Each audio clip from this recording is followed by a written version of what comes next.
Yo, I'm a Nick. Starks. Yes! What a move by Starks. Ewing with the spin. Ewing, yes! 1/8 seconds remaining. The Knicks lead by 1. Out of Houston. Houston ducks under. Got it! Johnson cuts left. Now fires a three. It is good! And he's fouled! It counts! And he is fouled! Anthony for three. Puts it in! Knicks by 1! Hope you're ready for the next episode. Hey! Et parce qu'il faut toujours entretenir l'espoir, amis des Knicks, bonjour ou bonsoir. Avec nous aujourd'hui, nous avons Julien. Bonjour à toi. Salut les gars. Nous avons Johanny. Salut. Salut. Et votre hôte Laurent pour vous accueillir et vous proposer notre podcast numéro 3 de The Knicks épisode. Donc dans ce troisième volet, nous allons aborder les sujets suivants. Donc un retour sur notre premier événement de la saison au One Ball, l'actu KNF avec quelques petites surprises que l'on vous prépare en cuisine. Ensuite, nous ferons un bilan sur notre début de saison avec les points de vue de chacun sur nos satisfactions, nos déceptions, nos tops, nos flops. Donc je pense qu'il y aura matière au vu de ces 4 premiers matchs de la saison régulière. Et enfin, nous ferons une petite projection donc, sur les 6 prochains matchs avec pour objectif un prono sur notre bilan au bout de 10 matchs. Savoir sur quoi on se projette, une série de victoires peut-être, qui sait. Enfin bon, nous allons revenir avec plus de détails sur ce sujet-là. Donc dans un premier temps, comme je le disais, retour sur notre premier événement de la saison au One Ball. Donc premier événement de la saison KNF avec le plaisir de revoir nos chers adhérents. Franchement, c'était une expérience très sympathique avec pas mal de participation. Johanny, Julien, déjà comment vous avez vécu cet événement de votre côté? J'ai beau être matinal, moi j'ai mal. J'ai mal. Non, c'était top. Comme à chaque fois, un bon petit dimanche avec les membres de l'asso. On avait quelques nouvelles têtes. Des gens qui ont un peu de basket, faut le dire. Et non, c'était vraiment super. On a pris cher sur un match quand même. Ouais. Quand j'ai dû défendre sur un mec qui faisait 2 mètres de plus que moi, j'avais du mal.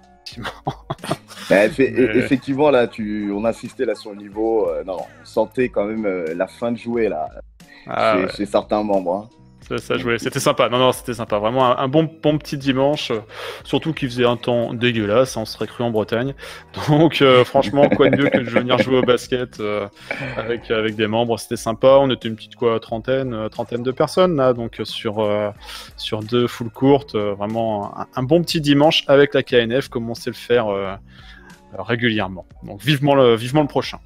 Exactement. Et toi, Juju, du coup, comment tu l'as vécu? Oh, pas mal. Bon, j'avais passé une nuit très très courte avec une raclette très copieuse la veille et bien arrosée. Et le trajet avait été long, donc j'étais un peu en manque de jambes, mais c'était quand même toujours sympa de retrouver l'équipe et c'était toujours agréable d'aller au One Ball. Les installations sont vraiment top pour ceux qui ne connaissent pas, vraiment essayez-le. C'est pas de la pub, vraiment, on n'a rien à gagner, mais je trouve que c'est un endroit sympa. Et puis les petites crêpes en fin de séance, c'était vraiment cool. Les crêpes, ce qu'il faut pas faire pour faire venir les Bretons, ça c'est bon. Exactement, et d'autant plus qu'on a eu des membres qui venaient aussi d'assez loin quand même, ça fait plaisir. Donc de voir cet engouement, le plaisir de faire connaissance aussi avec des personnes qui ne sont pas forcément du bassin parisien. Donc on a eu des membres qui venaient de Nantes notamment, donc franchement... Un réel plaisir et écoutez, franchement, on en sort vraiment tous satisfaits. Merci à tous nos membres pour leur participation, comme j'aime à dire, participation active. Donc sur...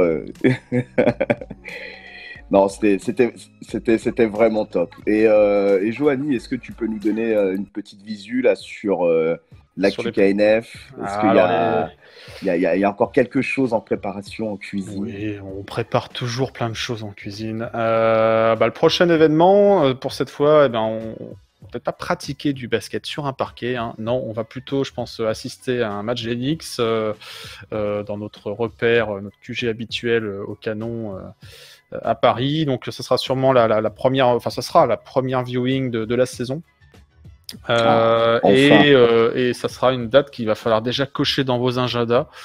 Save the date, 1er décembre 2019. Alors j'ai plus l'heure exacte, on communiquera ça de toute façon. C'est 21h, donc après. Oui, c'est les heures, c'est le prime time français. Hein, on est sur des heures non nocturnes. Et on aura une belle affiche pour commencer, pour ouvrir notre saison de viewing avec l'opposition, avec les petits hommes verts des Boston Celtics.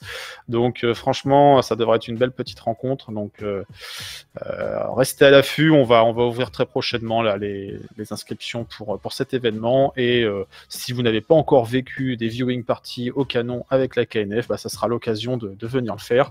Et si vous êtes coutumier du fait, c'est la reprise. On vous attend nombreux à cet événement, 1er décembre 2019, au canon à Paris. Et pour conclure, donc concernant cette viewing party, je connais déjà 2-3, si ce n'est plus, qui seront présents vêtus de vert durant cet événement. On a hâte de les retrouver. C'est moche, le vert.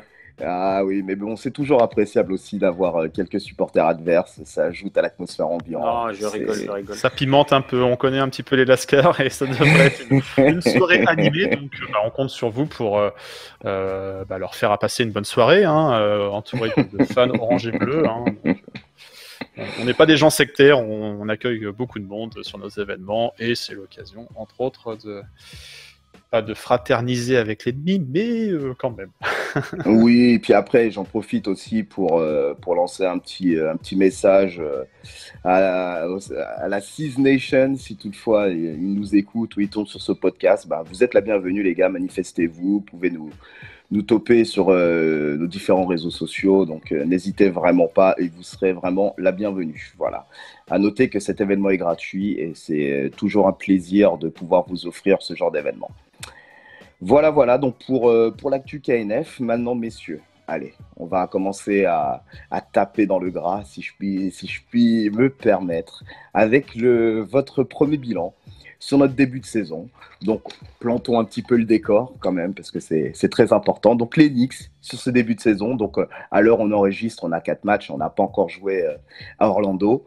On reste sur notre victoire donc contre les Bulls. Donc, New York Knicks, c'est une victoire, 3 défaites.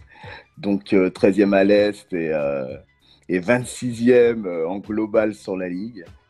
Il n'y a que 2 franchises à l'Est qui font pire que nous. C'est Chicago avec un bilan d'une victoire et 3 défaites. Indiana qui n'a toujours pas gagné, qui a 3 défaites.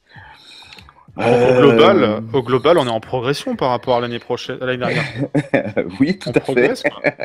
Il faut y croire, mais on progresse.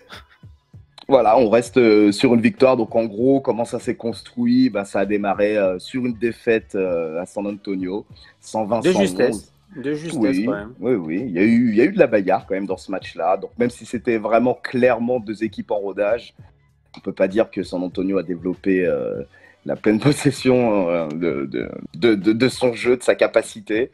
On en parlera après, mais on aurait quand même pu le gagner, ce match, pour moi. Mais bon, on en reviendra peut-être dessus sur les facteurs qui font que, mais il était prenable.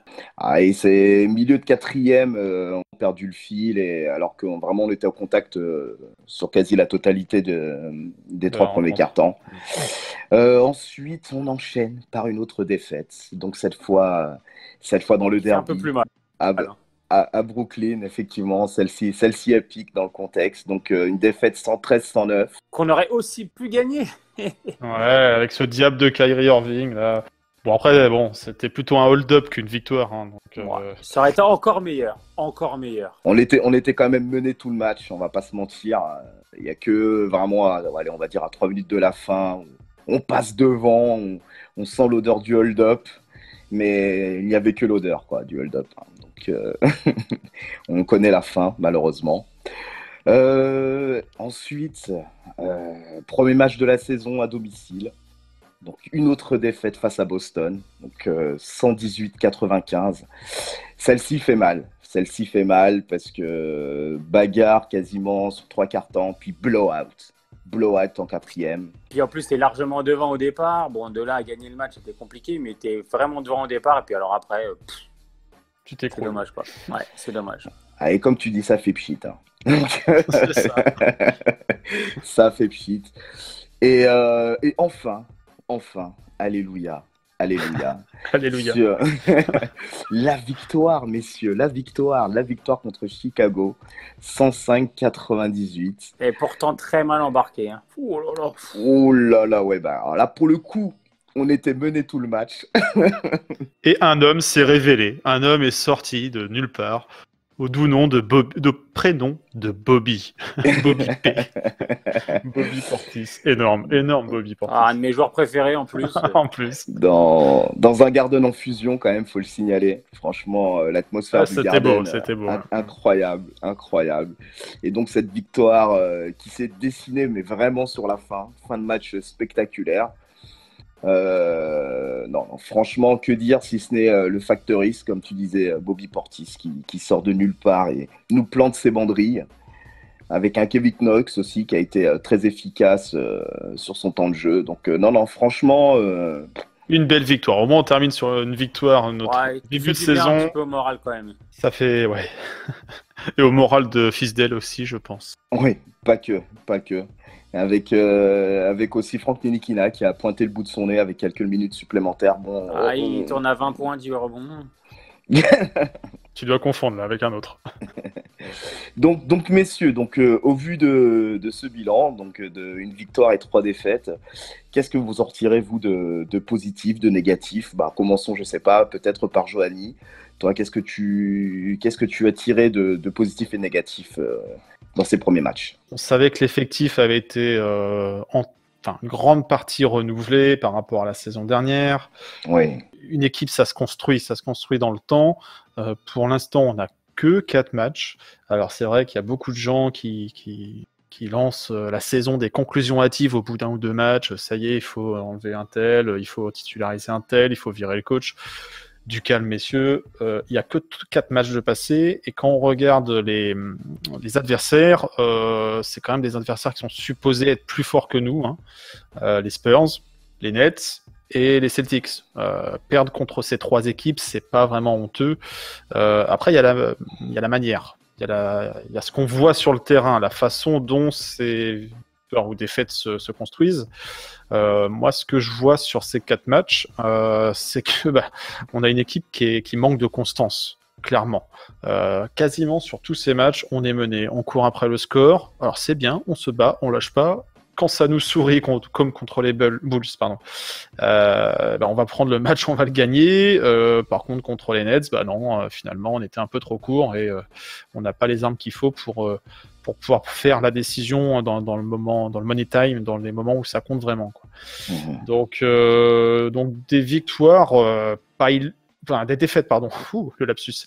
Des défaites pas forcément illogiques. Une victoire, moi, contre les Bulls que j'attendais, parce que pour moi, c'est plutôt ce type d'adversaire qui est au niveau des Knicks aujourd'hui. C'est le type de match qu'on doit gagner. Par contre, perdre contre les Spurs, perdre contre les Nets, perdre contre les Celtics, ça m'embête sur la manière, mais sur le résultat, ça me surprend pas, quoi. Aujourd'hui, on a une victoire, 3 défaites. Je pense qu'on est à la place qu'on doit être au niveau du classement aujourd'hui. Et toi, du coup, qu'est-ce que tu en penses, Julien? Dans l'ensemble, je suis assez d'accord avec Joe. Moi, je retiens 3 points que j'ai mis dans mes flops sur ce début de saison. Je suis d'accord dans la manière. Pour moi, c'est très décevant, en fait, les défaites. C'est pour ça que dans mes 3 flops, il y a vraiment le coaching de Fisdale. Ça, c'est pour moi important. Le poste de meneur de jeu, c'est catastrophique. Et je dirais la défense collective. Alors, le premier point, c'est Fisdale. J'ai pas envie de lui tomber dessus. En ce moment, j'ai vu que sur les réseaux, tout le monde lui tombe dessus assez facilement. Mais quand même, l'année dernière, on n'en parle plus puisque voilà, c'est fini, mais on jouait rien, il y avait du tanking. Et j'ai trouvé que c'était déjà très très moyen. Il y avait quand même, excuse-moi si je me permets, il y avait quand même une certaine ligne éditoriale concernant la saison passée.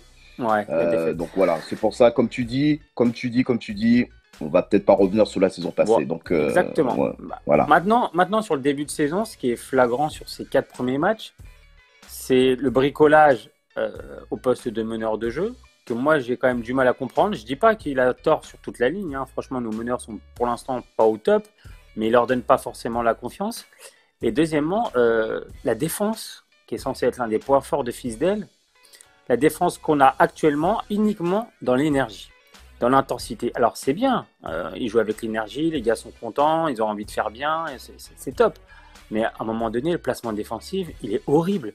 On parlait l'autre jour, one ball, quand tu vois Mitchell Robinson, pivot, poste 5, qui est censé être un ring protector, le mec il sort corner 3 points pour aller faire une stat et prendre un bloc en plus. À un moment donné, il va falloir rectifier ça.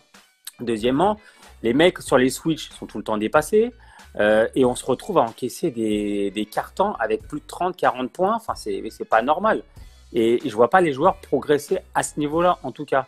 Donc c'est vrai que Fisdale, j'ai un peu du mal à suivre ce qu'il veut faire ou ce qu'il veut pas faire, en tout cas. Et sur ce début de saison, c'est quand même très très frustrant de voir jouer notre équipe. Il y a de l'énergie, il y a du jeu, il y a des choses positives. On va aborder le sujet après. Franchement, il y a même des choses très positives. Mais lui, c'est compliqué. Encore une fois, le poste de meneur de jeu, le premier match, tu mets ni Fred Payton, ni Dennis Smith, ni Frank. C'est déjà un message envoyé à tes gars qui ne sont pas forcément positifs. Ouais, c'est ça, c'est quid de la main, quoi. Donc, il l'a dit en conférence de presse, ou enfin je sais plus si c'était avant ou après, mais comme quoi les meneurs ne méritaient pas la place, quoi. Donc là le message il est clair, c'est les mecs, vous êtes nuls, je vais mettre R.J. Barrett qui est un rookie, que j'ai pas encore réellement testé au poste de meneur, bah lui il mérite plus que vous, quoi. Donc là le message il est sale pour les autres, quoi, carrément, quoi. Ouais, mais bon, après ils ont été le chercher, Payton, ils ont été le chercher quand même à l'intersaison. Oui, bien sûr, complètement. Voilà, donc après, Frank, il le fait jouer 18 secondes. Je crois que c'est contre qui? C'est contre Boston qui joue 18 secondes de mémoire? Ouais, c'est contre Boston, ouais. Alors franchement, le fait pas jouer. Là, il peut, d'accord, même s'il est dégueulasse en entraînement, même si n'importe quoi, parce que contre les Spurs, il rentre, il fait 2 balles perdues, il est pas bon, hein, il est vraiment très mauvais. Mais même au niveau de l'électrochoc, tu fais jouer un joueur 18 secondes. Enfin, je sais pas, on a tous fait du sport ici. Moi, même en départ. Mon coach, il me fait revenir, il me fait jouer 18 secondes.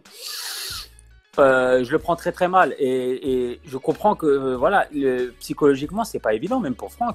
Je veux pas le défendre. Mais le message, il est clairement violent. Et je sais pas si c'est très malin même de faire quelque chose comme ça, tu vois. On a parlé de t'as évoqué plusieurs points, la défense, ça c'est pour moi le grand souci. Sur le cas Fisdale, il est très décrié en ce moment, et entre autres sur l'utilisation de ses meneurs et de Frank Ntilikina, le Garden lui a fait entendre que voilà, ils en avaient marre. Les prestations de Dennis Smith Jr. ne sont pas au niveau. C'est lui qui est privilégié dans la rotation. On se demande un peu pourquoi. Peut-être que Dennis Smith Jr. était atteint physiquement. Il avait l'air d'avoir des gènes au dos, mais dans ce cas, tu le fais pas jouer. Là où Frank, peut-être qu'il n'a pas fait une bonne prestation sur les quelques minutes. Il n'y en a pas eu beaucoup face aux Spurs. Derrière un DNP et 18 secondes contre les Celtics. Oui, effectivement, tu vas casser un joueur de la sorte. Sachant qu'en plus, je sais plus, je crois que c'est la semaine dernière, Franck est prolongé au niveau de son contrat, enfin du moins l'option sur son contrat rookie a été prise par l'équipe.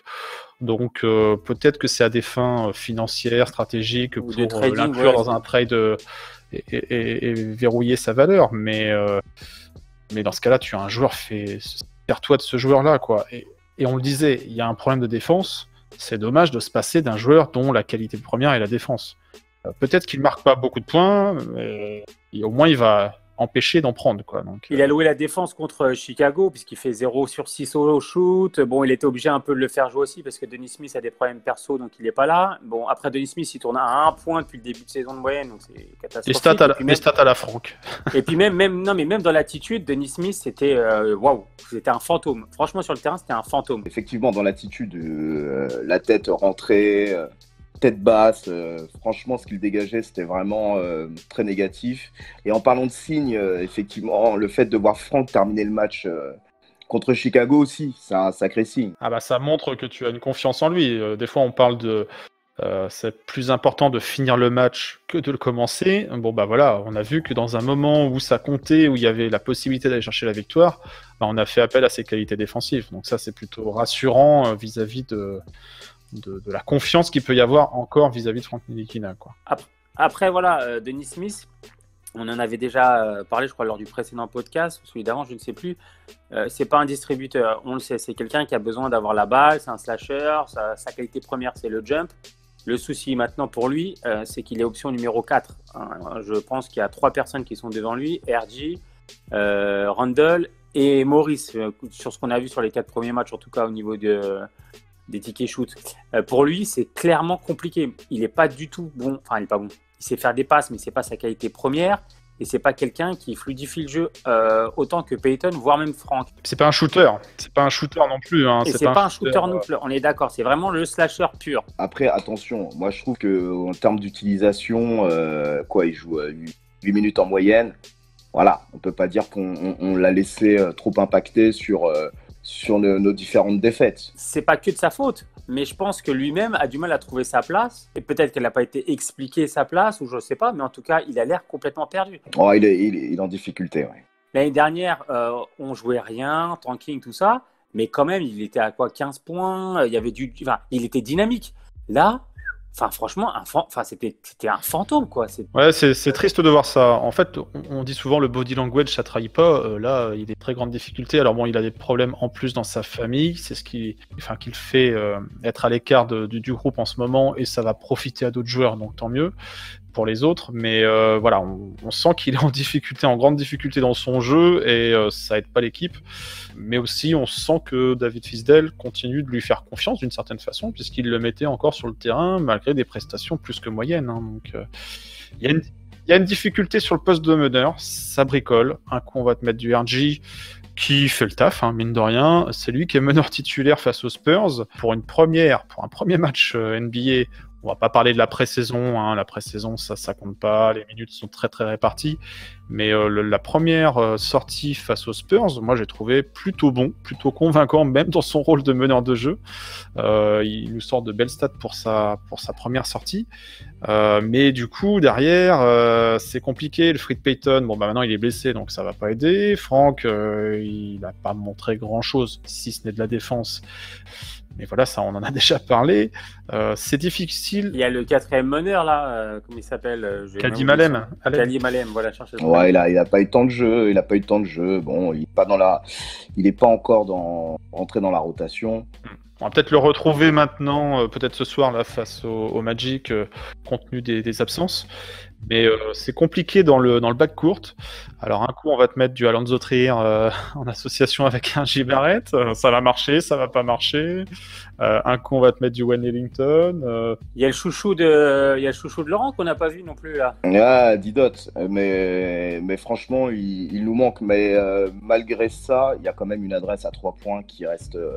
quand même assez pas trop bonne. mal. Ouais, pas trop mal. On tourne à plus de 38%. On est 6e de la ligue quand même en pourcentage derrière la ligne. Et sinon, pour vraiment donner un point de vue un peu sur le petit bilan de début de saison, donc effectivement, tu parlais, Johanny, de la nouvelle rotation, enfin du nouvel effectif. Il y a quand même 10 nouveaux joueurs qui sont rentrés, donc 4 qui ont été positionnés en titulaire quand même. Il y a quand même une alchimie à trouver, il y a quand même des automatismes à trouver, des circuits préférentiels, la circulation de balles, on voit que elle se matérialise pas par des passes décisives, quoi. En passes décisives, c'est juste catastrophique. Là là. Ouais. On est proche de la dernière place en passes décisives. Et comme les dernières. C'est incroyable, quoi. C'est de l'isolation, c'est les pertes de balles, mon Dieu, mais les pertes de balles. Je reviendrai après dessus de manière individuelle, parce que j'ai notamment ciblé 1 ou 2 joueurs dans la matière qui malheureusement nous pénalisent dans ce secteur, quoi. Un autre point, moi, que j'ai relevé, c'est l'adresse au lancer franc aussi. Ah, c'est catastrophique. Qu'est-ce qu'on laisse de points sur la ligne? C'est catastrophique. Sur la ligne, l'équipe est à 67%. C'est affreux, ouais. Et du coup, sur des matchs pour lesquels on arrive à revenir, à recoller au score, limite à titiller les adversaires sur la fin de match, on se dit que ces paniers loupés sur la ligne des lancers francs, ils nous coûtent excessivement cher, quoi. Bien sûr. C'est dommage. Donc, il va falloir quand même que ça travaille un peu à ce niveau-là. Oui, n'est-ce pas, Monsieur Barrett? Monsieur Barrett qui est à 44% sur la ligne quand même. Il a 44, j'ai pas regardé, ouais, d'accord. Ah, il a 44. Il est plus adroit sur ses autres pourcentages que et même comme l'année dernière, il va falloir que les entames de match soient présents quand même, parce que à chaque fois courir pour revenir au score, tu perds une énergie, un jus de dingue. Et après, quand il reste 3 minutes et que tu dois être lucide à la fin du match, forcément, tu as plus de mal à le gagner le match, parce que tu as passé 3 quarts temps à te cravacher pour rattraper tes 5 minutes de blowout en début. après, forcément, les mecs, ils sont cramés. Ouais. Et ça, c'est embêtant. On n'est pas présent à l'entrée de match. Donc, ça, il va falloir vraiment faire quelque chose. C'est en ça où je disais ça manque de consistance. Pour l'instant, moi, j'ai pas vu un match plein de la part des Knicks où tout pendant 3/4 temps, on est dans le match, on défend, on perd pas de ballon. Non, on n'a pas vu ça encore, quoi. Et au rayon des joueurs, on a parlé du poste de meneur de jeu. Un joueur qui est en difficulté aussi, même s'il sort quand même des stats assez honorables quand on regarde juste la ligne de stats, c'est Julius Randle, quoi. Julius Randle, je l'ai trouvé bon sur le premier match pour les Spurs. Depuis, c'est difficile, hein. On le sent poussif. Il force. Ouais, c'est ça. Alors moi, effectivement, partagé sur Julius Randle. Alors, il nous apporte des points, des rebonds. Il est en double-double, ce qui est pas mal. C'est très bon. C'est du même tonneau que ce qu'il faisait l'année dernière, donc avec peut-être un peu moins de scoring. Mais après, il y a aussi du rebond offensif. C'est important. Mais après, par contre, c'est de l'adresse, quoi. 41% au shoot, ça force. Pour un intérieur, c'est peu, quoi. Même s'il prend des shoots à 3 points. C'est quasiment 5 balles perdues par match, les gars. 5 balles perdues par match. 4,8, tu vois. Moi, c'est là-dessus où, en fait, il gâche un peu l'apport qu'il peut nous apporter. Et il y a plein de fois où, quand il se situe poste haut, il va aller chercher, il va perdre le ballon, il la libère pas. Le peu de fois où il la libère sur Bobby Portis. Trop tard. On connaît la suite. Bon, c'était un épiphénomène, mais voilà. Même, tu vois, je trouve qu'il force. Il force quand il est sous le cercle, quoi. Et en plus, là, je ne sais plus quel match était flagrant. Il avait un intérieur qui l'a stoppé. Il force au lay-up, il force sous le cercle et il n'est pas adroit. Même au lay-up, tu vois, il a du mal, quoi. Il est obligé de s'y reprendre une fois, 2 fois. Et même dans le body language, comme on disait tout à l'heure, je pense que c'est le début de saison, mais il a quand même un peu de mal à trouver sa place. Ouais, ça se sent. Ouais. Pour l'instant, on est calé à aucun poste quasiment. Et c'est vrai que c'était contre, je crois que c'est contre Chicago, où il s'est un peu mieux en deuxième mi-temps, comme toute l'équipe.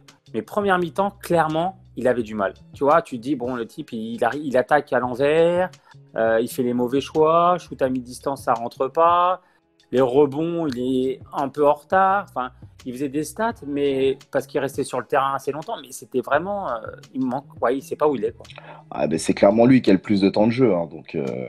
Avec RJ, je crois. Avec RJ, ouais. RJ a pas mal de temps de jeu. Il va falloir parler du cas et RJ juste après, mais là on continue par ce qui va pas et RJ, je vais pas le mettre dans les déceptions. Non. Je ne ferai pas ce blasphème. Non, RJ, pour attaquer vraiment le sujet directement, RJ, que dire si ce n'est qu'il fait un début de saison franchement sur des bases mais plus que solides, vraiment plus que solides. Il y a ce côté où s'il arrive à cranter au niveau des lancers francs, on obtient un joueur mais phénoménal. Alors, oui, alors après, attention, 4 matchs les gars, bien évidemment. On s'emballe pas. Le rookie wall, comment ça va se pasder? Ouais, un peu de temps encore. Mais déjà, c'est bien. C'est quand même déjà pas mal. Tu vois, il y a déjà quelque chose. Enfin, franchement, moi, je le voyais peut-être pas aussi haut, aussi vite. Ouais, n'ayons pas peur des mots. C'est aujourd'hui le meilleur joueur des Knicks. Hein. Ah oui, clairement. On a pu voir. Déjà, statistiquement, c'est le leader. Au scoring, alors bon, pas au rebond, mais c'est le leader au scoring. Ouais. Et puis il fait lui, de la passe. Au moins, il est présent sur tous les matchs. Hein. Sur les 4 matchs, c'est que 4 matchs, mais il a répondu présent sur les 4 matchs. Hein. Et leader en scoring avec des pourcentages tout à fait honorables. Ouais. Donc, et c'était contre Chicago où le commentateur, comment il s'appelle, pas Clyde, mais l'autre, dit que ça y est, il a son go-to-move, là, sa façon d'attaquer le panier layup et de se dégager à gauche et de remonter avec son petit shoot. Ils lui ont déjà dit ça, c'est son go-to-move, tu vois. Mais c'est vrai qu'il est fort en attaque de cercle. Je ne le voyais pas aussi fort. Ouais. Et c'est une vraie super satisfaction. Au début de saison, tu me dis il fait 15-7. Déjà, tu dis ouais, voilà, c'est une bonne saison et tout. Peut-être qu'il va redescendre. Mais là, il est près des 20-21. 10 rebonds quasiment. 4 passes. Il a 7,5 rebonds, mais la chipote. Mais effectivement, c'est un joueur complet. C'est incroyable. Il a 2 interceptions par match, il a 46% derrière la ligne, le mec ne force pas ses positions. J'ai même vu faire des 3 points en corner, voilà, je m'attendais même pas. Tu te dis en plus le type, c'est un diamant, il est pas à son max, il est loin d'être à son max. Franchement, aujourd'hui, depuis oui, on n'avait jamais eu un top 3, mais franchement, on a vraiment un phénomène, je pense. Après, il faut voir bien sûr les blessures, il faut voir le rookie wall ça et tout, mais potentiellement, on a vraiment un super joueur. On n'a jamais eu ça, je crois. Excusez-moi d'insister, mais ce serait un tel plaisir de voir un meneur de jeu à côté de lui. Hein. Vrai. Non, mais son association avec Franck là, sur le dernier match contre Bulls était bonne aussi, quoi. Donc, pour moi, c'est plus un 2 qu'un numéro 1.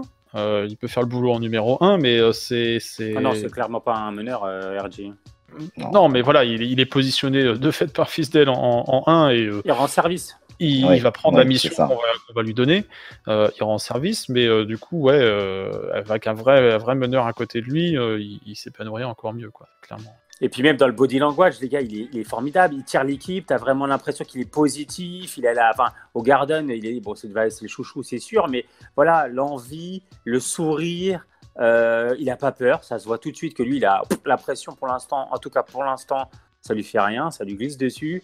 Il est là, il a l'envie, enfin, c'est génial, quoi. La concentration aussi, quoi. Tu vois, j'ai pas senti de gros trous d'air d'RJ Barrett, quoi, sur une rencontre, quoi. Je le sens vraiment concentré du début à la fin, quoi. Ça place une maturité quand même. Donc beaucoup de maturité quand même hein, pour ce début de saison. Franchement, RJ Barrett, clairement, pour moi, c'est la satisfaction individuelle de ce début de saison, quoi. Franchement, s'il continue sur cette voie-là, c'est que du bonheur, quoi. Rookie of the Year. On s'enflamme pas. Va mollo. Non, sinon après moi en satisfaction quand même pour parler un peu de satisfaction, Marcus Morris malgré tout qui est un peu baladé. Fait du Morris. Moi je trouve qu'il est impactant. Il est impactant par ses points, rassurant sur le mid-range où de temps en temps on a du mal à faire la différence, mis à part les pénétrations d'RJ Barrett dans le jeu mid-range, je trouve qu'il compense beaucoup les manques de Julius Randle quand il a tendance vraiment à forcer. Donc c'est une solution vraiment totalement crédible en attaque, je trouve, avec des pourcentages tout à fait corrects. Il nous sort même à 43% derrière la ligne, du 93% également lancé franc, ce qui fait du bien dans le marasme ambiant sur la ligne des lancers francs. Voilà, je trouve qu'il a son rôle à jouer. Ouais, alors moi j'ai trouvé qu'il avait bien démarré contre les Spurs et je sais pas, il avait sûrement une histoire avec cette franchise. Il avait démarré les pieds au plancher. Derrière, ça baisse un petit peu en termes de scoring, d'impact au scoring. Donc moi j'aimerais le voir un peu plus, tu vois, parce que comme tu le dis, il a de bons pourcentages et tout. C'est en option numéro 2 ou 3, à voir dans quel ordre tu fais la hiérarchie des options offensives entre RJ, Julius et Marcus, quoi. Moi j'aimerais le voir un peu plus présent parce que... Pour moi c'est le numéro 3 en option. Hein. Ouais, c'est pareil, c'est le numéro 3 pour moi. Ouais, mais du coup moi je préférais le voir en numéro 2, hein, pour te dire. Un peu moins de ballons à Julius qui est un peu en galère et un peu plus à Morris, quoi. Mais pour moi, tu vois, Julius c'est quelqu'un quand même de plus régulier. Morris, il est capable de prendre chaud, mais il est capable aussi d'être un petit peu... C'est un électron libre, hein, mais ça fait du bien parce qu'il est dans l'énergie, il est tout le temps là. Des fois, même au troisième quart-temps contre les Bulls, je sais plus sur quelle action, mais il met l'énergie, tu vois, au Garden, il fait un contre, enfin, tu vois, ça c'est bien. Je pense que Randle est quand même plus fiable en régularité. Et là, on parle d'attaque, mais Marcus Morris, il est impactant en défense aussi, quoi. Oui, donc, aussi. Il a quand même un rôle de taulier quand même qui le remplit, je trouve. Bon, après, bon an mal an, on a 4 matchs, hein, mais franchement, il nous apporte quand même pas mal de choses. Moi, j'avais vraiment peur du côté un peu pétage de plomb, tu sais, que le mec il peut partir au quart de tour. Moi, cette fiabilité-là. À l'image du match contre les Wizards, hein. Surtout quand t'es entouré de jeunes, quoi. Tu vois, t'es entouré de jeunes.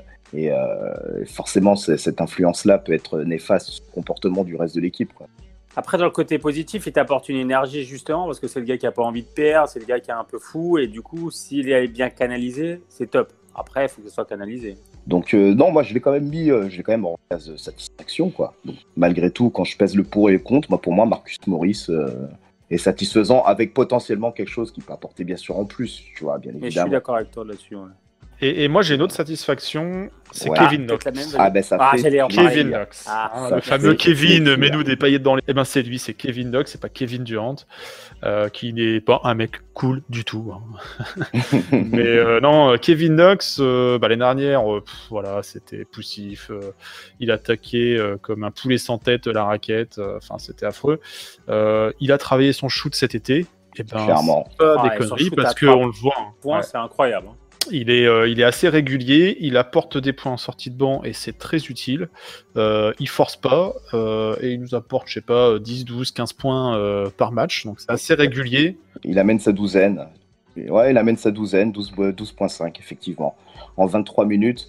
Et moi, pour aller dans ton sens, Joanny, je te dis, ça fait vraiment plaisir que tu parles de Kevin Knox. Moi, je le sens à l'aise dans ce rôle de 6e homme. Ouais, Clairement. c'est ça. Ouais.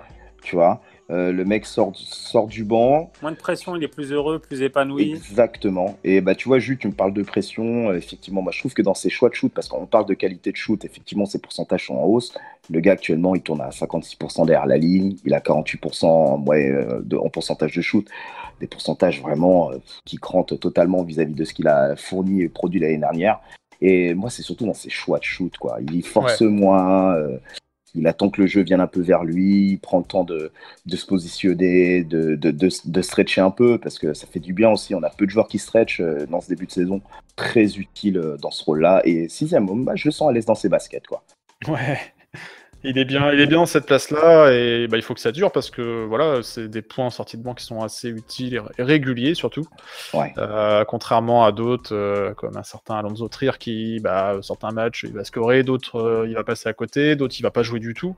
Là au moins on a un joueur sur lequel on peut compter, qui est jeune, qui peut jouer, on va dire, sur le poste 3 ou 4. Bon, c'est la défense, ça sera jamais son truc. Hein. Enfin, on le voit, il a encore du travail là-dessus, mais offensivement, il apporte et c'est très utile, quoi. Ouais, il y a des mains actives, il y a quelques interceptions quand même, donc malgré tout, il compense là-dessus. Donc, il se met vraiment au diapason de l'agressivité globale de l'équipe, quoi. Donc, moi, je l'ai mis aussi en satisfaction, donc je suis vraiment satisfait. Je suis tout à fait d'accord avec toi. Il attend que le jeu vienne à lui, il force pas, il fait du bien. Et moi, je le trouve zen pas zen, mais tranquille. Il n'a pas l'air de paniquer, il n'a pas l'air de se presser. J'ai l'impression vraiment que le fait que RJ soit devenu la tête de gondole et tout, ça lui fait du bien. C'est pas quelqu'un qui a, à mon avis, je pense pas que c'est quelqu'un qui est si à l'aise que ça en étant dans la lumière. Tu vois, je pense pas qu'il ait le poste comme il était l'année dernière, le rookie et tout, en pleine lumière, ça lui allait aussi bien que là. Justement, il est plus dans le monde. Il a été rétrogradé, on va dire, mais ça lui va bien. Ça lui va bien pour l'instant, donc espérons qu'il n'y ait pas des envies de plus de temps de jeu et que ça ne dure pas sur la saison, mais je ne pense pas. Oh, ça n'a pas l'air d'être dans le... Ça n'a pas l'air d'être dans les caractéristiques du bonhomme, ouais. Ouais, c'est ça. Et non, je pense que il a l'air même d'être un gars assez cool en plus. Donc, non, franchement, Kevin Knox, bonne surprise. Et surtout, shoot à 3 points, je pensais pas que c'était un mec comme ça, tu vois. T'as raison de dire ça, les joueurs des Knicks sont des mecs cool. Pas tous, mais lui il a l'air cool quand même, tu vois. Et non, même mais encore une fois, le body language, il dégage un truc positif en tout cas depuis le début de saison, et tu le sens à l'aise. En tout cas, lui, tu le sens vraiment à l'aise, épanoui, et pourvu que ça dure. Hein. Ouais, non, clairement. Après, par contre, moi, il y a quelqu'un sur qui je suis mitigé. Je suis mitigé par le début de saison de Big Shrub. Alors, certes, il a démarré partir du deuxième match contre Brooklyn, il est rentré avec un temps de jeu assez réduit. Mais malgré tout, c'est 11 points, c'est 7 rebonds. Bon, on l'attend plus au niveau des rebonds, des contres et dans la dissuasion défensive. Dans le rebond offensif, il est présent et c'est là où il fait la majorité de ses points. Donc ça, c'est plutôt positif. Mais par contre, les fautes concédées, messieurs, la gestion de ces fautes, c'est juste catastrophique. Il se tire une balle, il se tire une balle dans le pied. Donc oui, Mitchell Robinson, les fautes trop précipitées l'année dernière sur une saison rookie, bon, tu peux comprendre, il y a une débauche d'énergie, il veut bien faire. Cette année, j'ai un peu du mal. Alors oui, il va faire des contres, il va faire des stats. Mais au final, j'ai l'impression qu'il pèse pas sur le jeu, en fait. Du fait qu'il soit très rapidement rattrapé par la patrouille et par les fautes, du coup, on cherche un pivot remplaçant, allô Bobby Portis, allô Taj Gibson.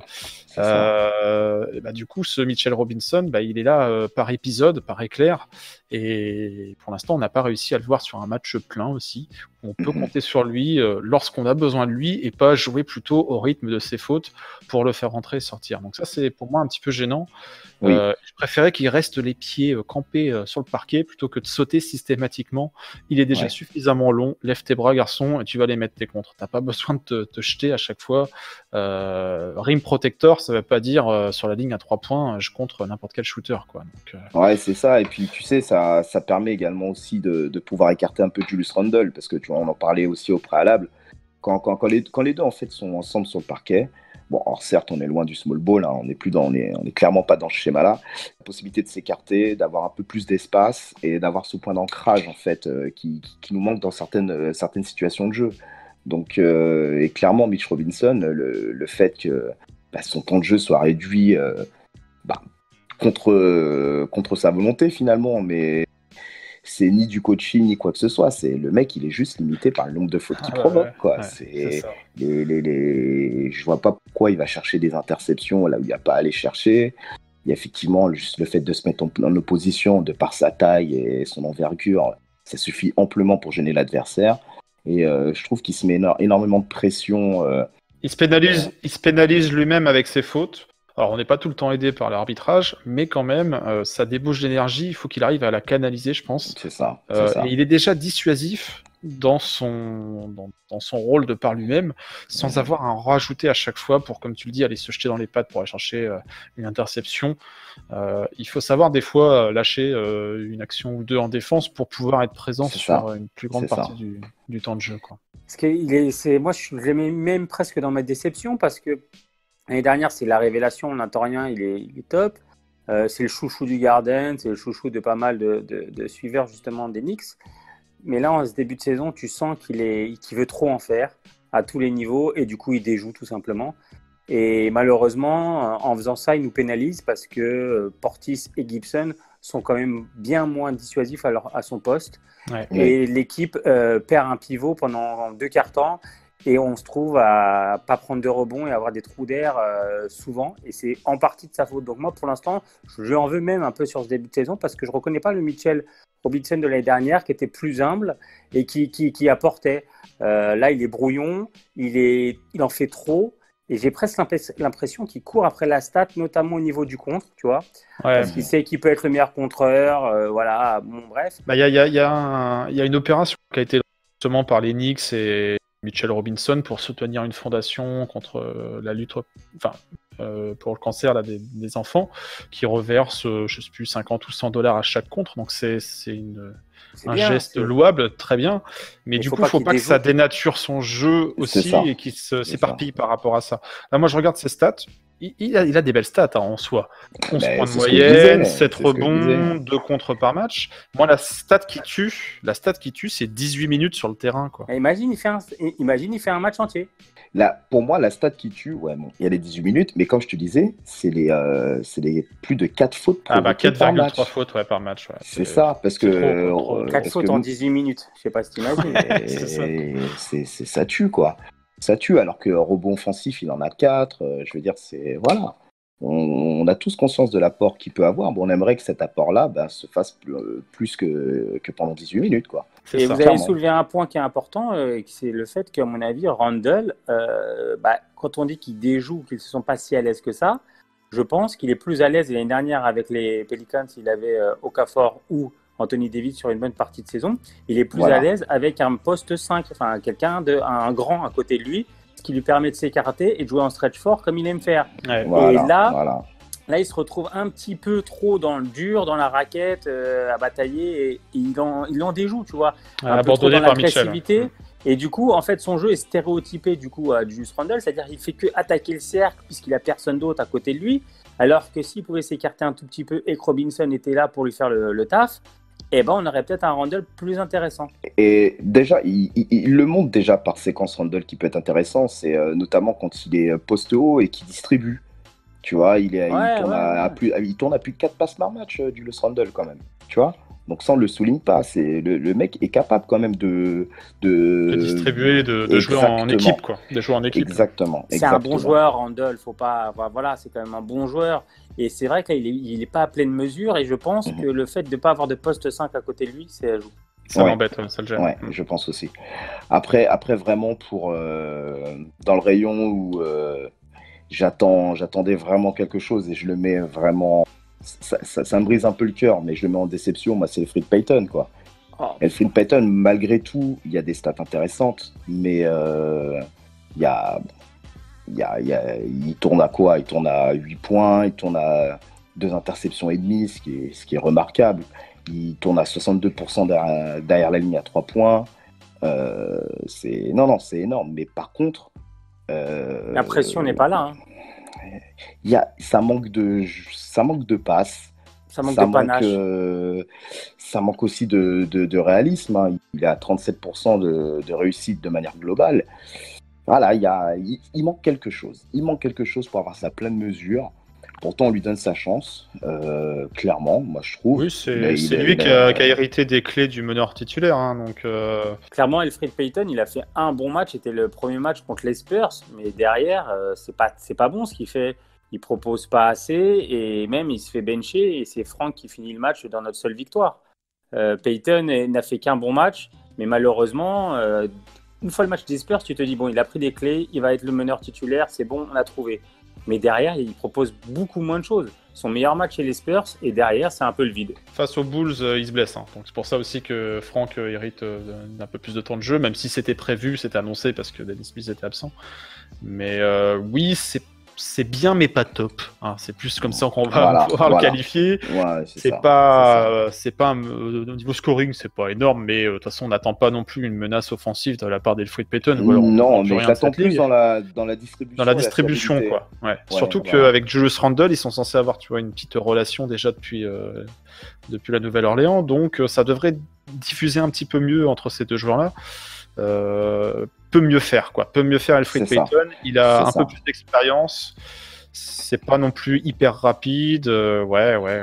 Oui, mais après, comme je te dis, moi, c'est pas là-dessus que je l'attends. Moi, si vraiment il arrive à cranter au niveau de la distribution du jeu et impacter vraiment sur les schémas de jeu de notre équipe, ouais, moi, c'est là-dessus vraiment que je l'attends, quoi. Donc, je l'attends pas sur des qualités athlétiques, je l'attends pas sur.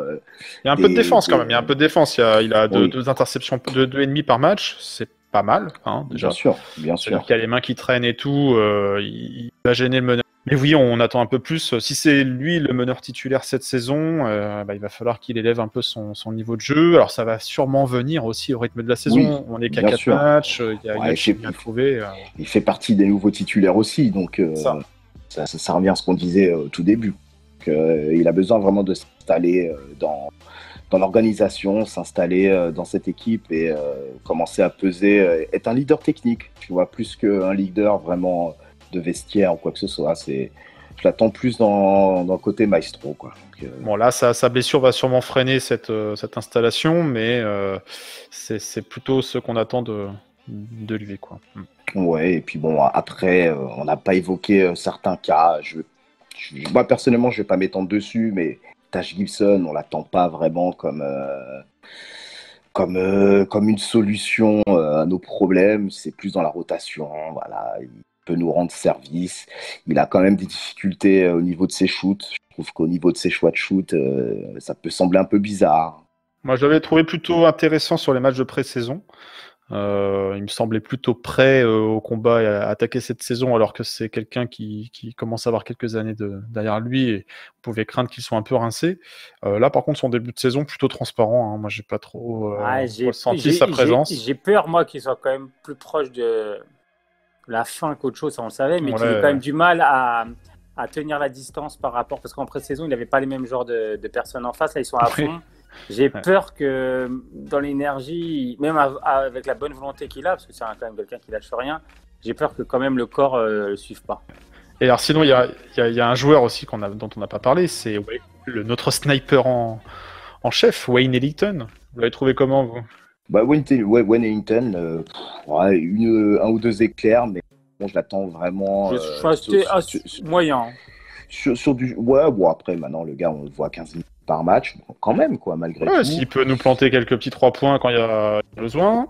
Mais bon, des fois, je trouve qu'il force un peu. Il force un peu à 3 points. Moi, j'en garde un mauvais souvenir de Wellington sur le match contre les Nets, parce qu'on n'est pas censé le gagner et tout, mais au moment où on repasse devant, il nous fait d'abord une sortie d'écran, il met son 3 points, c'est superbe. Mais au moment où on repasse devant, je crois qu'on a plus 4, il s'invente une vie et il prend des shoots à 3 points forcés et il nous fait 2 briques d'affilée. Et là, c'est pas du tout son jeu et c'est pas du tout ce qu'il est censé apporter. Et ça, j'étais un petit peu déçu de le voir forcer comme ça. Après, c'est que le deuxième match. Oui, mais bon, son jeu à lui, c'est vraiment du J.J. Redick dans le texte, quoi. Tu sors d'écran, tu prends, et tu boum. shootes. Voilà. C'est pas Kevin Durant, hein, ne pense pas que tu peux shooter à arrêter. Prends ton écran, shoot, et voilà. Ouais, voilà, c'est ça. Moi, c'est dans ses choix de shoot, en fait. C'est ça, moi, qui pose vraiment problème. Alors, ses choix, soit au niveau de la position, ou soit au niveau du timing. Donc voilà, je pense qu'il y a peut-être. Il peut être utile, mais il faut qu'il soit bien utilisé. Et... Merci, tu m'as enlevé. Et voilà, qu'il soit bien utilisé, c'est le mot, n'est-ce pas? À bon entendeur. David, c'est pour toi. Concernant Bobby Portis. Alors. MVP. Il a fait le match de sa vie hier. Voilà, je pense qu'il avait coché vraiment ce match-là dans son calendrier. Tu l'as vu, même quand on était en train de perdre au début de match, lui, il avait les yeux énormes. Exorbités.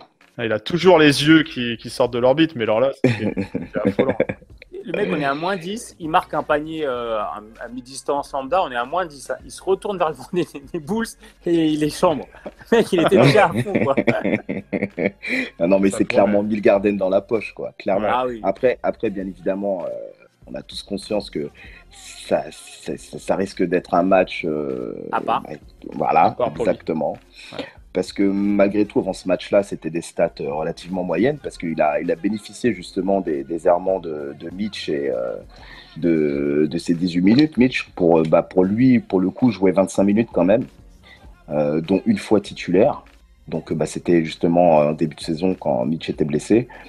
C'est du 11 points, c'est du 7 rebonds. Après, c'est des pourcentages pas spectaculaires, utiles, mais après pas forcément clé. Et moi je trouve que vraiment le match qu'il apporte, l'impact qu'il a mis, ben voilà, c'est peut-être là-dessus de temps en temps quand il y a personne qui pointe le bout de son nez afin d'être décisif. Ben, si le gars peut nous apporter cette énergie-là, alors je te parle pas de prendre les clés du jeu en main, hein, on va se calmer, hein. C'est pas ça que je veux dire, mais vraiment nous apporter une solution, notamment dans la seconde unit, quoi. Bah pour moi, s'il nous refait un match comme ça là, en février quand on va à New York, c'est parfait, hein, franchement. Il a mis le feu au Garden. Donc Mega Trip 2020, on retourne à New York et en plus on a les Bulls à l'affiche. Donc moi, s'il nous fait le même match, parfait, je m'achète le maillot de Bobby Portis et puis voilà. Encore faudra-t-il le trouver. Mais non, mais ouais, voilà, c'est ça, c'est un épiphénomène dans une saison. Je me rappelle il y a quelques saisons là, c'était l'époque où on avait D-Rose et Joakim Noah, ils avaient bien aimé briller face aux Bulls. C'est bizarre, je savoir pourquoi. Des fois il y a des matchs qui sont cochés dans l'agenda de tel ou tel joueur, donc je pense que là il avait à cœur de se montrer et il a été très bon et voilà, il a fait soulever le Garden, il nous a fait gagner, il est revenu, il avait l'énergie, yeux qui étaient il était habité, le garçon. Non, mais on parle de Factory, on parle de Factory, c'est d'épiphénomène. Le mec, avant ce match-là, il a 0 sur 7 derrière la ligne. Il s'est quand même essayé à l'exercice. Et là, il a 4 sur 4, quoi. Le mec, il déboule avec un 4 sur 4. Non, mais, et puis des paniers clutch en plus, quoi. Non, mais, c'est pas des paniers... Incroyable. Dans le corner, à un moment, il a un mec sur lui qui lui tombe dessus. Il est énorme. Il a fait un match énorme. Il a fait le match de sa vie, il marchait sur l'eau, il aurait pu rentrer le panier depuis le parking. Il était sur une autre planète. Après ce match-là, fort heureusement qu'il est fort heureux qu'il soit là, parce que sinon on fait un match encore qui est un peu dégueulasse, quoi. Donc c'est une victoire, mais on pouvait la perdre, ça aurait été pareil. Donc bon, merci Bobby. Mais bon, il fallait stopper l'hémorragie quand même. Mais c'était très important et ça, c'était vraiment le must-win. On remporte ce match-là, notamment grâce à lui. Donc, non, franchement, ça fait plaisir et surtout quand ça vient du banc, parce qu'on pointe tellement du doigt notre banc, d'avoir quand même voilà, quelques joueurs qui sont capables de jeter là, quelques pétards comme ça, là, écoute, je prends. Et j'ai juste une question, c'est Brazdeikis, il veut pas du tout le faire jouer ou disons qu'il y a embouteillage. Post 3-4 là. On l'a pas vu pour l'instant. Lui et Damien Dodson. Dodson, pour moi, il peut apporter tant offensivement qu'en défense. Hein. C'est un joueur plutôt solide. Moi, je préférais le voir un peu plus que Alonso Trier. Alonso Trier, c'est pareil, ça va, ça vient. Je suis pas fan de Dodson comme Laurent, j'ai pas son maillot floqué, mais en tout cas, Trier, c'est horrible. Mais Dodson, lui, au moins, tu sais qu'il va prendre ses shoots, mais il va les prendre plus proprement à la manière d'un Knox. Trier, oui, il met des points contre Brooklyn, mais il est toujours à l'envers par rapport à l'équipe quand il prend ses shoots. T'as vraiment l'impression qu'il va à contresens de l'équipe. Enfin, c'est à voir, c'est quand même pas super. C'est pas beau à voir, quoi. Quand t'as besoin de quelqu'un qui t'apporte des points, tu peux éventuellement compter sur un gars comme ça, mais par petite séquence sur un truc bien précis. Je suis d'accord avec toi. Mais le problème de Trier, c'est que t'as l'impression que tu peux lui raconter un système dans sa tête, et il part et il fait ses shoots, quoi. C'est terminé. Ouais, tout à fait. Franchement, moi sur Trier. Moi, tant qu'en termes de temps de jeu, il est pas surutilisé, ça me va, quoi. Parce qu'on a quand même tellement de mecs à proposer avant lui. Il peut nous rendre service. Et toutefois, il y a... Oui, mais c'était le début de saison. On sent que Fisdale, il se cherche aussi par rapport à ce joueur. Parce qu'on le met dans le 5 face aux Spurs. Il joue 6 minutes, après c'est fini, donc bon, limite, David Fisdale, il a compris son erreur, il a fait laisse tomber. Après, je crois qu'il est en DNP, et contre les Nets, par contre, c'est lui qui score de fou, quoi. Donc, bon, on se cherche avec ce joueur. Je pense que ce joueur se cherche aussi. Je pense que ce joueur, Alonso Trier, il a envie d'avoir des temps de jeu. Et quand on entendait quelques rumeurs qui parlaient de ça commence à chouiner un petit peu dans les coulisses, ça devait sûrement venir de lui. Ça ne m'étonnerait pas qu'il fasse partie d'un trade courant de saison. Voilà, tais-toi mon garçon, prends tes valises et merci pour tout. Tu veux des minutes ? Tu vas aller jouer ailleurs, quoi. Donc, moi, je sais pas. Memphis, c'est une très belle ville, il va être très bien, voilà. Memphis. Ouais, Washington pour récupérer Bradley Beal, ça pourrait être un truc, non ? Messieurs, moi maintenant, un peu de se projeter là. Cette nuit, c'est contre Orlando. Donc l'idée en fait, c'est voilà. Un petit prono. Oui, un petit prono sur les 6 prochains matchs. Donc déjà, je vais planter le décor. Donc on a 4 matchs à l'extérieur, 2 matchs à domicile, déjà pour mettre un petit peu au parfum. Voilà, si vous voulez poser un petit billet, écoutez bien. Mais est-ce qu'on a vraiment un écart de jeu entre les matchs à domicile et l'extérieur ? Je suis pas persuadé. Ça démarre donc cette nuit contre Orlando. Facile. Donc, facile. Ils ont des certitudes quand même, les Magic. Hein. Une victoire de défaite, mais effectivement, c'est une équipe qui a disputé les playoffs l'année dernière. Il n'y a pas eu de grosses secousses au niveau effectif. Ils ont Fools qui a l'air d'être pas si mal que ça en début de saison. Là. Après, mais on va lui mettre Frankie dans les pattes, on va le calmer. Puis un déplacement à Boston. On a un petit peu goûté à nos 6 au Madison. On a vu à quelle sauce on a été mangé dans le 4e quart-temps. Là, Marcus Morris, il a coché la date. Il va nous faire une Bobby Portis. Il va nous ramener la victoire. Et tu sais que c'est possible. Non, mais plaisanterie à part, c'est possible. Ouais. C'est possible que ce soir-là, il soit on fire, quoi. Avec un petit Frank Ntilikina qui nous éteint Kemba Walker, parce que forcément, je pense que David Fisdale, il n'avait pas dû voir le match France-USA, et contre les 6, on ne le fait pas jouer, quoi. Donc, mais c'est exactement ce que je me suis dit. Je me suis dit, mais il est sérieux, il a vu le quart de finale, ou c'est comment, là ? Il a le seum. Il a regardé Fisdale à la fin, il a dit merci, je crois, il a payé un burger. Je te paye un hot dog. Ensuite, on reçoit donc Sacramento, qui a pas du tout décollé cette saison, 0 victoire, 4 défaites, donc à domicile. Clairement un match potentiellement prenable. Avec un coach peut-être sur la sellette, hein, non Luke Walton Le meilleur coach du monde avec les Warriors, là, mais visiblement il n'est pas si fort que ça, mais ouais, il va peut-être partir lui. En tout cas, Sacramento c'est très faible et c'est normalement prenable. Enfin, c'est très faible. Les résultats sont pas bons, à la base ils sont avoir un bon effectif. Ouais, mais leur jeu, pour avoir regardé... Alors j'ai regardé qu'un match, mais c'est C'est moche, c'est très moche. Plus moche que nous? Ah ouais, non, franchement, c'est plus moche. Et, donc c'est prenable. Darren Fox, je le reconnais pas. Enfin, ce début de saison, il y a un problème à Sacramento, tant mieux. Profitons-en. Voilà. Ouais, Après, il faut peut-être se réveiller au Garden. Hein. Voilà, mais bon, après, on a le don de relancer pas mal d'équipes. C'est ça. Mais ceci dit, la période est très difficile pour eux et si on pouvait profiter justement des errements de Sacramento pour les cueillir à domicile, ce serait parfait, quoi. Faut pas se priver. Ouais. On a un déplacement à Détroit qui a 2 victoires, 2 défaites. Qui est toujours privé de Blake Griffin. Donc Julius Randle, ça serait la bonne occasion de nous faire un bon petit match. Après, Drummond est très fort en ce moment. Ouais, c'est ça. Ouais. Ensuite, on a un déplacement à Dallas. Bon, Porzingis qui a coché le truc. Voilà, qui sont à 3 victoires, 1 défaite à l'heure où on enregistre. Ouais, mais alors il y a RJ Barrett qui veut dunker sur Porzingis, donc c'est la... Ouais. C'est le mais moment. Bon, Dallas, il y a quand même Luka et je pense que voilà, c'est quand même au-dessus de Dallas, faut pas se mentir. À l'heure actuelle, Dallas, c'est quand même très très bon.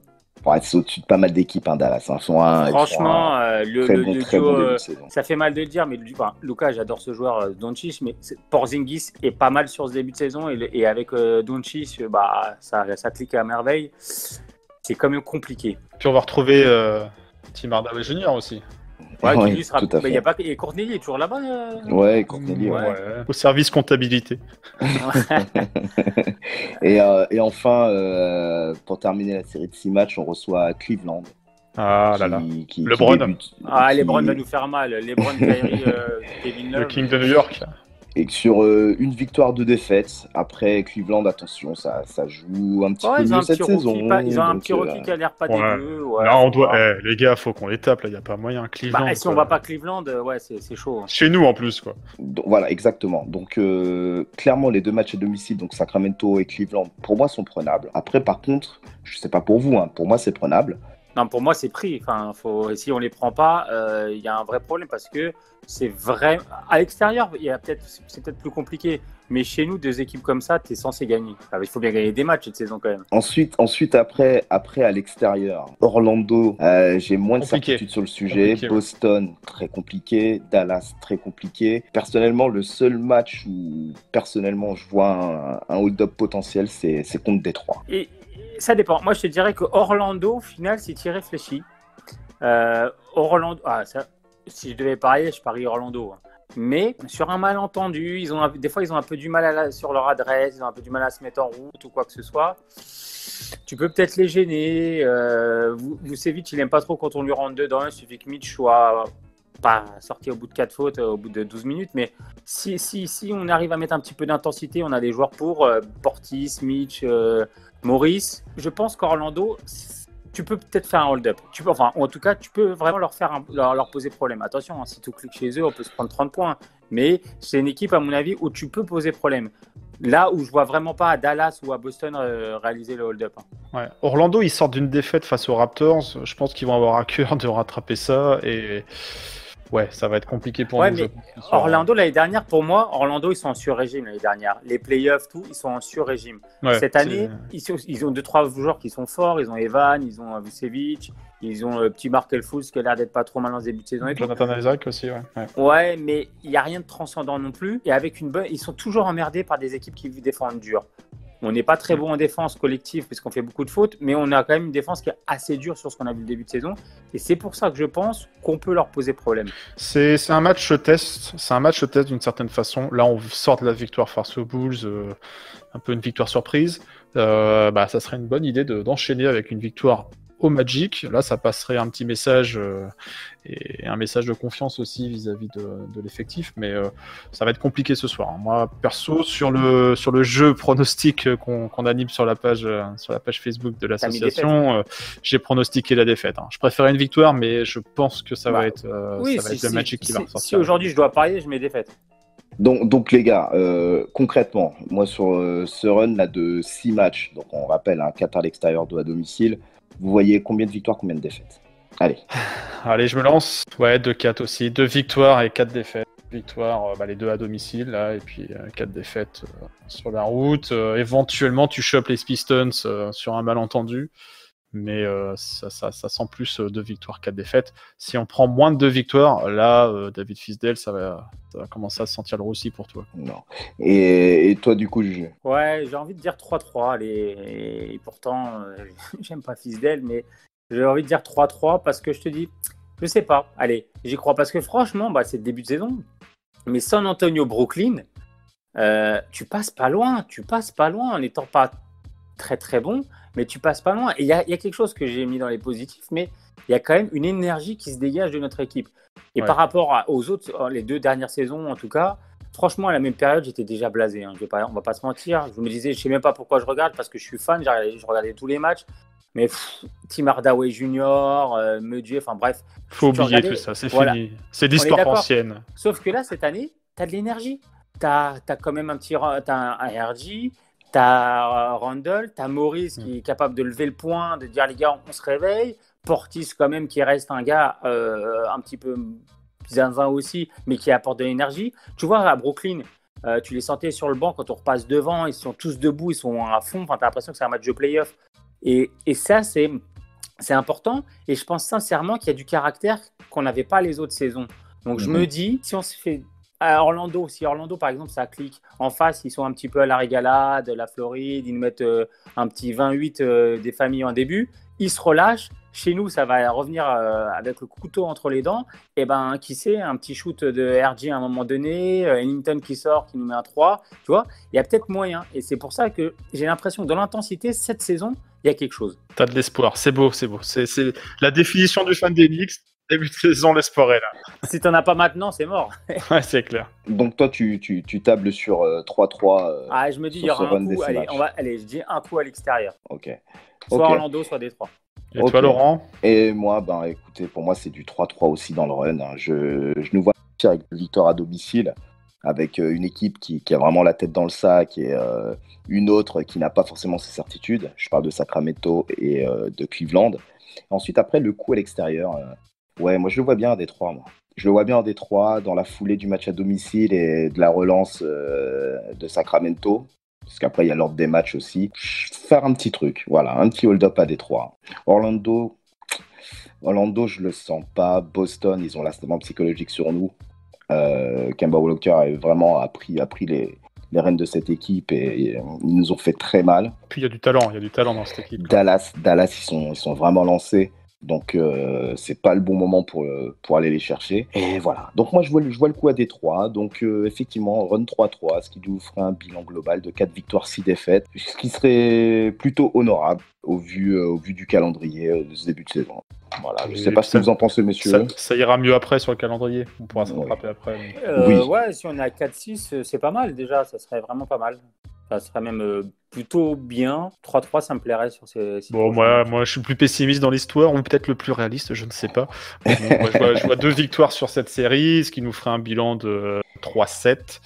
Voilà. Hein. Après, on parlait de l'énergie, du collectif pour l'instant. On verra combien de temps ça dure. Hein. Je veux dire, les défaites, des fois, pèsent et plombent le moral. Donc, on va voir comment le collectif résiste par rapport à ces défaites, quoi. Si on prend une victoire sur 6, l'énergie sera peut-être plus la même. C'est ça. Bon, en tout cas, vraiment, cette note d'espoir du run de 3 victoires, 3 défaites, ça nous ferait vraiment du bien et ça nous permettrait justement d'avoir quand même quelques certitudes. Les matchs à domicile, il faut clairement les prendre au vu des équipes qu'on reçoit. Et au vu de l'atmosphère et de la confiance que dégagent nos joueurs, moi, je suis vraiment confiant. Et puis, c'est tellement beau le Garden quand ça gagne. Ah là là. Ouais, et puis je pense qu'à New York, il y a une énergie nouvelle. Je pense que l'arrivée de Barrett fait quand même du bien au moral de beaucoup de monde, parce que tu te dis quand même qu'avec lui, tu as un espoir. Voilà, t'as un espoir, peut-être qu'il va rien se passer, mais tu as un début d'espoir. Tu te dis que c'est vraiment peut-être un futur très grand joueur. En tout cas, il y a un potentiel. Après, à voir, mais il y a un potentiel. Voilà, ça fleure bon la pépite, hein, clairement. C'est sûr que Knox, avec tout le bien qu'on a dit sur lui cette saison, on savait très bien que ce n'était pas le cas. Voilà, tu t'es jamais dit tu as un futur très grand, il se passe quelque chose quand il a la balle ou quoi que ce soit. Il y avait Porzi sur les dernières saisons où on avait un espoir. Bon, ça ne s'est pas avéré, mais sinon, depuis Ewing, on n'a jamais connu ça. En tout cas, messieurs, est-ce que vous avez peut-être un petit mot de la fin après avoir fait le tour sur ce début de saison et cette projection sur les 6 prochains matchs? Est-ce que vous avez un petit dernier mot? Allez les Knicks. Je veux dire, qu'on gagne ou qu'on perde, on va regarder les matchs, on va vibrer, on turne pas. Là, en ce moment, les matchs, ils sont un peu plus tôt, moins tard, on va dire que d'habitude. Donc, on va en profiter. Mais non, allez les Knicks, on est toujours derrière l'équipe. On va vivre cette saison avec de l'espoir et il y a des motifs d'espoir, justement. Donc, il faut continuer de suivre ça. Et Julien? Bah, moi aussi, les Knicks. Et puis surtout, je te dis, je revivre un petit peu. Je suis content. On a quand même des joueurs qui apportent quelque chose, une énergie. Bien sûr, il y a Barrett. Mais même, ça fait du bien d'avoir des Maurice, des Portis au final, et des joueurs de caractère. Parce que même si tu perds, tu sens pas des matchs où les gars regardent leurs chaussures et puis tu te prends 30 points. Et puis au troisième quart-temps, tu es déjà à moins 28, moins 30. Et tu dis, bon, je vais me coucher, qu'est-ce que je fais? Enfin voilà. Là, au moins, il se passera peut-être toujours quelque chose. On gagnera peut-être pas 60 matchs, mais il y a quelque chose qui commence à se dégager, une énergie en tout cas, comme je disais, qui revient au Garden et ça, c'est bien. Bon, en tout cas, écoutez, moi, je tenais vraiment à vous remercier tous les deux. Je voulais vraiment vous remercier tous et toutes pour votre écoute sur cet épisode 3 de The Knicks épisode. Surtout, n'oubliez jamais, Knicks un jour, Knicks toujours. On est ensemble et à bientôt l'équipe. I always will be a Knick, always will be a New Yorker. Thank you very much. Hope you're ready for the next episode. Hey.